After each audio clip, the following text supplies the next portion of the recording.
पक्ष किती मोठा होतो या गोष्टीकडे लक्ष देणं गरजेचं आहे. कारण नुसतं एक माणूस जिल्हा परिषदचा सदस्य, एक माणूस नगरपालिकेमध्ये निवडून आला आहे फरक पडत नाही. तोपर्यंत त्या संस्थांवरती आपल्या पक्षाची सत्ता येत नाही, तोपर्यंत आपल्याला खऱ्या अर्थाने विकास कामं करता येत.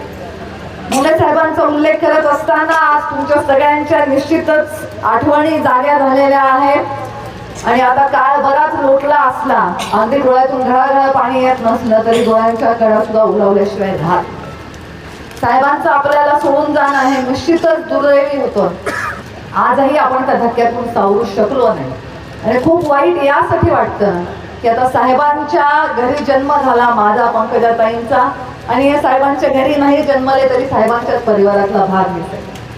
तुमच्या सगळ्यांच्या आशीर्वादाने आणि ह्यांच्या मदतीने साहेबांपेक्षा आमचं आयुष्य अर्धं, राजकारणातला आमचा अनुभव एवढूसा, साहेबांच्या गुणांची आणि आमची बरोबरी केली तर त्यांच्यातले कणभर सुद्धा गुण आमच्यामध्ये नाही. पण तरी सुद्धा 2014 ते 2019 पंकजाताई पालकमंत्री असताना या बीड जिल्ह्याचा चेहरा मोहरा तुमच्या आशीर्वादाने बदलण्याची संधी मिळाली आणि त्या संधीचा आम्ही सोनं करून दाखवलं.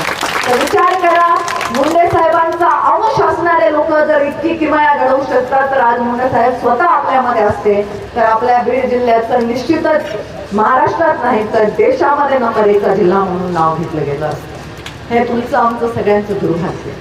तुम्हाला माहिती, आज इथे जे टोप्या घातलेले, धोतर घातलेले आमचे सगळे श्रेष्ठ इथेदार आहेत, ज्येष्ठ मंडळी, त्यांना सगळ्यांना माहिती आहे मुंडे साहेबांचा प्रवास त्यांनी सगळ्यांनी जवळून बघितलेला आहे. पण आज इथे माझ्या डाव्या हाताला जे उभे तरुण त्यांनी कदाचित मुंडे साहेबांना प्रत्यक्षात पाहिलेलं नाही. आज इथे जे छोटे छोटे चिमुकले बसलेले आहेत त्यांना मुंडे साहेब फक्त नावाने माहिती आहेत, कारण आपण कार्यक्रम घेतले तर त्यांच्यापर्यंत ते नाव पोहोचत आहे. म्हणून अशा कार्यक्रमांची आपल्याला मोठ्या प्रमाणात गरज आहे. पंकजाताई गेले काही वर्ष ही विनंती करताय की सगळ्यांनी परळीपर्यंत येऊन गोपीनाथ गडावर दर्शनाला येण्याचा आग्रह न ठेवता ज्या गावात, ज्या तालुक्यात, ज्या जिल्ह्यात असाल आपापल्या ठिकाणी मुंडे साहेबांविषयी आपला असणारा आदर व्यक्त करा, समाज उपयोगी काम करा. 12 डिसेंबरच्या दिवशी एका तरी गरजवंताची मदत केली तर ती खरी मुंडे साहेबांना आदरांजली ठरणार. म्हणून आपण सर्वांनी आपापल्या ठिकाणी हे कार्यक्रम करावे. हीच खरी साहेबांविषयी असणारी आदरांजली आणि हीच खरी साहेबांची शिकवण आहे. या पिढीला मुंडे साहेब कळले पाहिजे, त्यांना माहिती नाहीये. या पिढीला सुद्धा कळले पाहिजे. तुम्हाला 2014च्या आधीचा बीड माहिती नाही. या पिढीने बघितलेलं आहे की 95 ते 99 जेव्हा मुंडे साहेब उपमुख्यमंत्री होते ते 95च्या आधीचा बीड आठवला तर मला वाटतं त्यांना दुःखाचे अश्रू त्यांच्या डोळ्यातून येतील.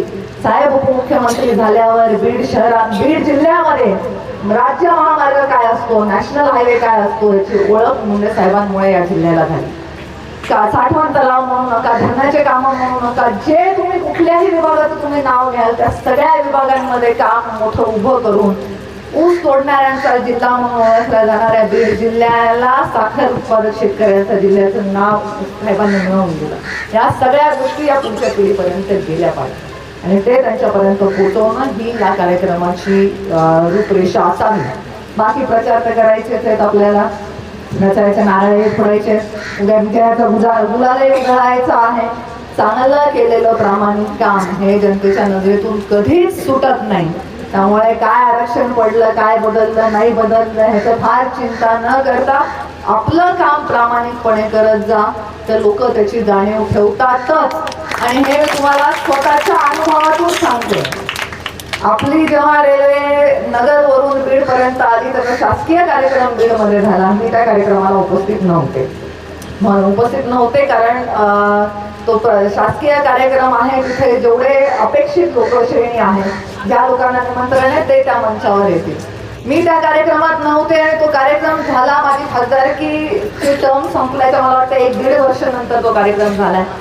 मला काही फार अपेक्षित नव्हतं की त्या दरम्यान कोणाचं काही. मला त्या दिवशी 17 तारखेला दिवसभर मला जिल्हाभरातून सगळ्या कार्यकर्त्यांची, अगदी सर्वसामान्य माणसांची ज्यांची माझी ओळख नाही अशा लोकांचे मला इतके फोन आणि इतके मेसेज आले.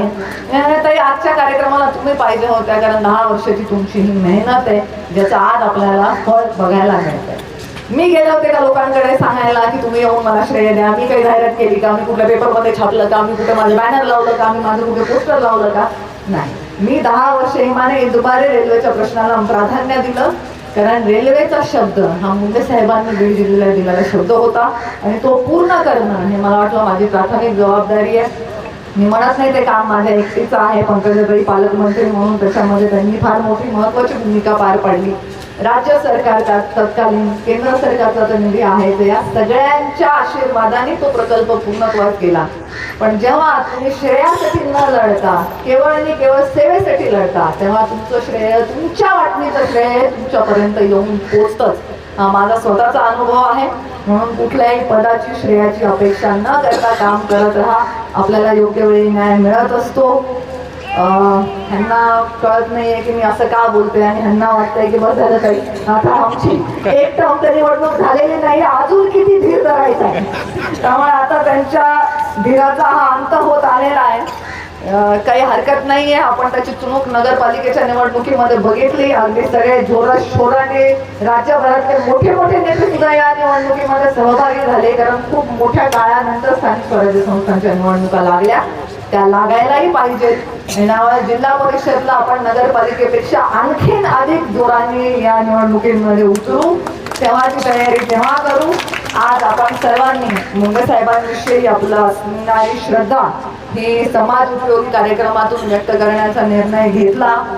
म्हणून आयोजक म्हणून विष्णू तुमचे आणि इथे उपस्थित तुम्हाला मदत झालेल्या सर्व कार्यकर्त्यांचे मी मनापासून खूप खूप आभार व्यक्त करते.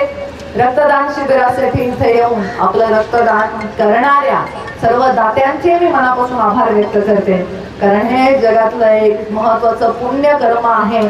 आपल्या धर्मामध्ये कन्यादानाला फार महत्त्व आहे. पण काही लोक ज्यांच्या घरी कन्या जन्माला येत नाही, दुर्भाग्याने त्यांना हे पुण्य काम करण्याची संधी मिळत नाही. पण रक्त तर सगळ्यांच्या शरीरामध्ये आहे. त्यामुळे रक्तदान करण्याचं पवित्र काम आपल्या माध्यमातून होत आहे. मी सर्व दात्यांचे खूप खूप आभार व्यक्त करते.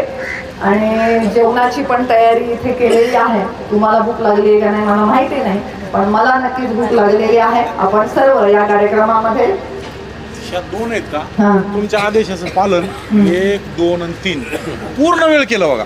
त्यांना जास्त गोड खाऊ घाल. त्यांनी बोट काढलंच नाही. अशी चांगली पिढी आपल्याला पाहिजे. त्यांच्यापर्यंत चांगल्या गोष्टी पोचवा.